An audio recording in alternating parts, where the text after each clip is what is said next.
మరి కాంగ్రెస్లో వాళ్ళు బీఆర్ఎస్ కుంభకోణాలు అవినీతి అన్నారు కదా, బయట చర్చ ఏంటంటే వీళ్ళు కూడా 10 ఏళ్ళ అధికారం లేక వీళ్ళు కూడా చూస్తున్నారని ఒక చర్చ ఉంది. I don't know real. ఇప్పుడు మనం యూనిఫామ్గా ఒక పార్టీలో నేను చేరినా కాబట్టి అందరు మా వాళ్ళు సత్య హరిశ్చంద్ర నేను సర్టిఫికేట్ వెళ్తానా? నేను ఇవ్వలేదు కదా, నాకు తెలియదు.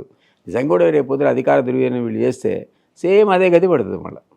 ఇప్పుడు ఈరోజు తెలంగాణ కాంటెస్ట్లో, సరే జనరల్ పాలిటిక్స్ వేరు కానీ తెలంగాణ కాంటెస్ట్లో ఈ బీఆర్ఎస్ ఎమ్మెల్యేలు కానీ ఇంకా ఏ ఎమ్మెల్యేలు కానీ ఎవరైతే సంపాదించారో వారు ఎందుకు తిడుతున్నాం?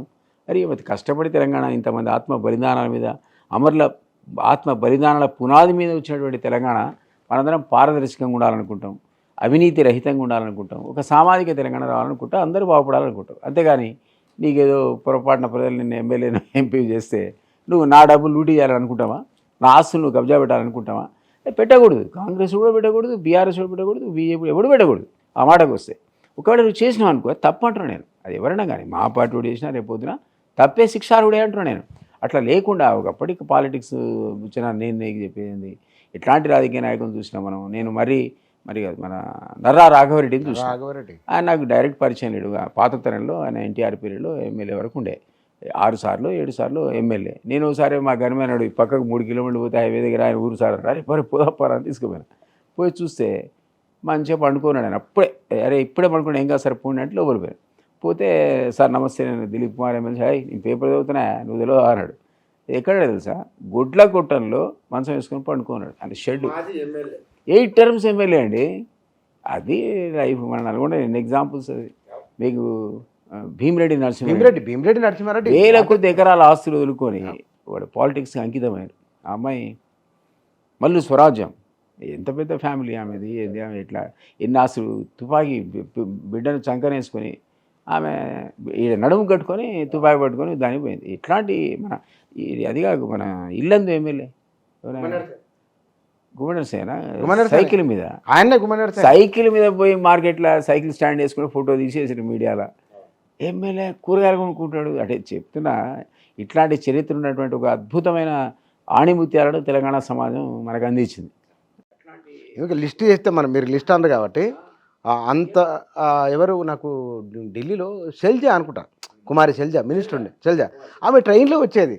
నేను వస్తాను, నేను అటు చేనంబర్ బంగ్లాకి వెళ్ళి అట్లా పోయినప్పుడు చూస్తే మామూలుగా ఎవరు సెక్యూరిటీ లేదు, ఎవరు లేరు. ఆమె మీకు ఆయన డిఫెన్స్ మినిస్టర్ ఉండే కదా ఏకే ఆంటోనీ అరే ఎవడు అన్న నాతో, ఏకే ఆంటోనీ డిఫెన్స్ మినిస్టర్ ఇంతవరకు మంచి కళ్ళు పూసుకుని తిరగవచ్చు ప్రైమ్ మినిస్టర్. అంటే అందులో కుంభకోణం జరిగే స్కోపే లేదు.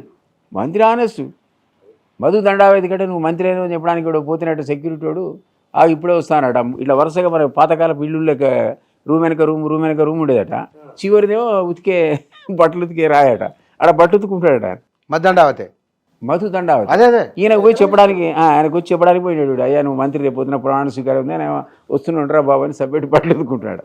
అట్లాంటి కూడా మనం ఈ దేశం అంటే ఈవెన్ వాజ్పేయి గ్రేట్ మ్యాన్ కదా, ఇట్లా మనం కాదు అద్వానీ, వీళ్ళంతా ఆనెస్ట్ పీపుల్ కదా, దే సాక్రిఫైస్ దేర్ లైఫ్స్.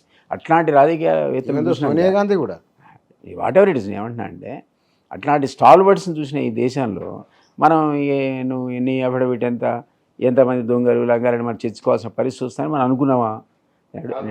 అట్లా అనుకోలే కదా. సో అట్లాంటి వాళ్ళు నిజంగా ప్రజాసేవకులు. ప్రజలు అట్లాంటినే ఇప్పటికైనా మేల్కొని ఆదించాలి. వాడు మొన్న మునుగోడు ఎలక్షన్కి ఎందుకు పోలేరు, ఊరంతా ఒక కాడ కూర్చున్నారట. ఎదురా బాబు పోలేరు, అంత చుట్టుపక్కల డబ్బులు పంచి మా ఊరికే రాలేదు అందుకే పోలేనాడట.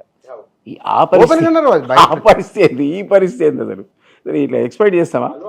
ఒకనే మైక్ పెడితే సార్ మాకు ఎలక్షన్ ముందు తులం బంగారం ఇస్తున్నారు, 3000 ఇచ్చినట్టుదా, 3000 ఇచ్చినట్ట తులం బంగారం ఇస్తానని ఇవ్వలేదట. కోపం వస్తుంది. అంటే ప్రజలకు మరి ఎప్పుడు మారుతారు? ధర్నా చేస్తున్నారు. అసలు ఈ కారణం ఎవడు? అసలు రాజకీయ పార్టీలే కదా, నువ్వా నేనా పక్కబెట్టు. డిజనరేషన్ ఆఫ్ పొలిటికల్ వాల్యూస్కి కారణం రాజకీయ పార్టీలే. ఈ రాజకీయ పార్టీలే ఓటు సిస్టమ్ని ఖరాబ్ చేసినాయి. ఓట్లు కొనడం తాగడం నేర్పింది వీళ్ళే. దీన్ని మళ్ళీ సంస్కరించుకొని అట్లాంటి లీడర్స్ని మనం తయారు చేసుకోవాలి సమాజంలో, అనివార్యం. లేకపోతే ఎట్లా సొసైటీ బాగుపడుతుంది? కానీ 5 సంవత్సరాల పాటు కాంగ్రెస్ ప్రభుత్వానికే డోకలు. ఎందుకంటే నిన్న లక్ష్మణ్ ఒక మాట అన్నాడు, డబుల్ ఇంజన్ సర్కారు తెలంగాణలో అన్నాడు. మరి ఎవరు గులబడతాడు, పట్టుకుంటాడు? తెలంగాణ లోక్సభ ఎన్నికతో తెలంగాణ రాజకీయ పరిణామాలు మారుతాయన్నారు. ఏమో మరి ఎవరు ఎడిపోతారో. మరి ఆయన చెప్పి ఏకనాథ్ షిండే ఎవరు కేటీఆర్ అంటున్నాడు ఏకనాథ్ షిండే అని.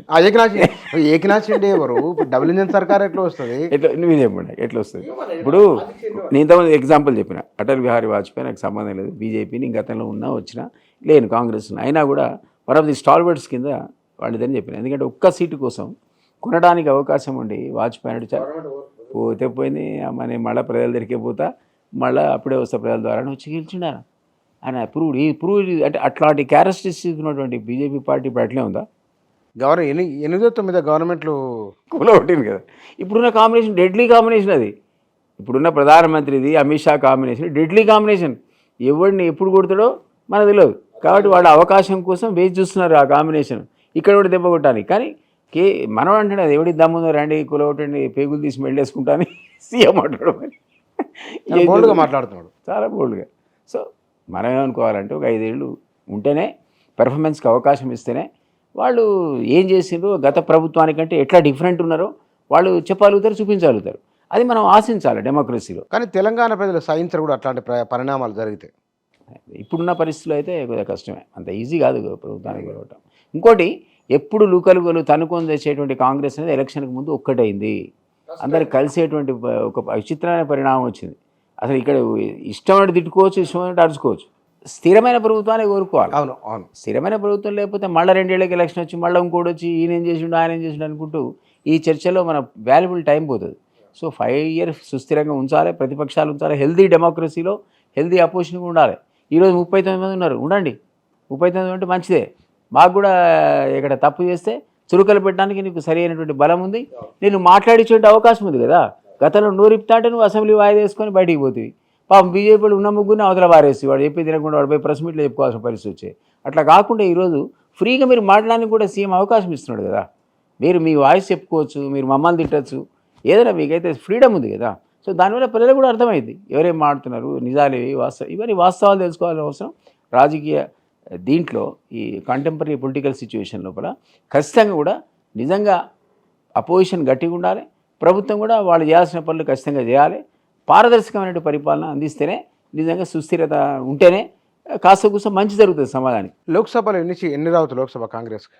నేనైతే 10 కావాలనుకుంటున్నాను నేటి వరకు అయితే అని. మా సీఎం అయితే 14 అన్నాడు, 17 కూడా నేటికి ఆఖరికి ఒక్కటి కూడా వదిలే సమస్య లేదన్నాడు. బట్ 10 అయితే 100% డబుల్ డిజిట్ అయితే వస్తుంది. బీఆర్ఎస్కి రాదు, కేసీఆర్ నిలబడితే 1 లేదా 0 అంతేనా? ఓకే. ఏమైతే మనం ఏం చేయలేము. ఇప్పుడు 100 రోజులు కావస్తుంది. ఏమైనా దగ్గరికి వచ్చింది కదా. ఇప్పుడు రేవంత్ రెడ్డి ముఖ్యమంత్రి 100 రోజులు కావస్తున్నది.